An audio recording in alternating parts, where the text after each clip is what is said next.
Let's talk about the books that I read in the month of February that weren't necessarily to my kids. There were about 13. I started out with Final Offer by Lauren Asher. I would give this about 3 stars. It was, in my opinion, more substance than the first 2 books in her Dreamland Billionaires series, but not my favorite read of the month. And then I read the illustrated pop-out version of Harry Potter. I actually did read this one to my kids. I just loved the illustration and design that went into this book.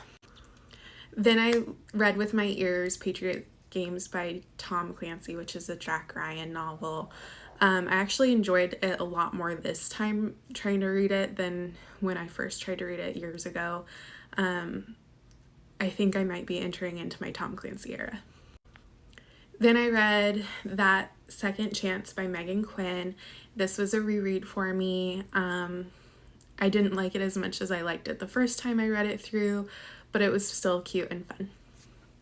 Then I read The Cheat Sheet by Sarah Adams. This was a recommendation from Chantel, and I really enjoyed it. I like Sarah Adams' When in Rome more, but this is a really cute, I would say clean or closed door romance.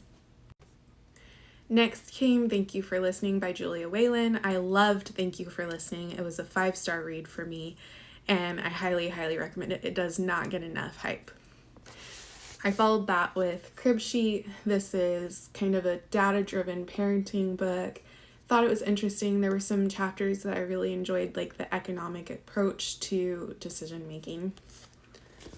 Then I read The Simple Wild by K.A. Tucker. This is another 5-star read.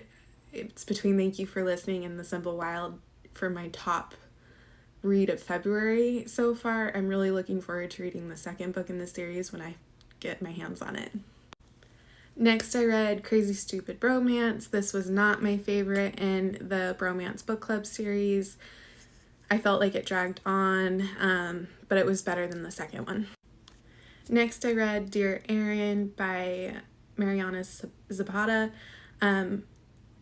My least favorite read for the month of February. I really did not enjoy it.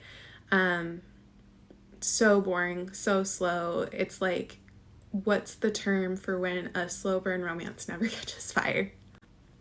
Next, I read with my ears The Spies That Bind, which is a prequel to the Gala Girls series.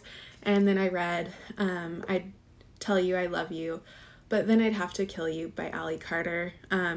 Really love this series, and I'm glad I'm rereading it.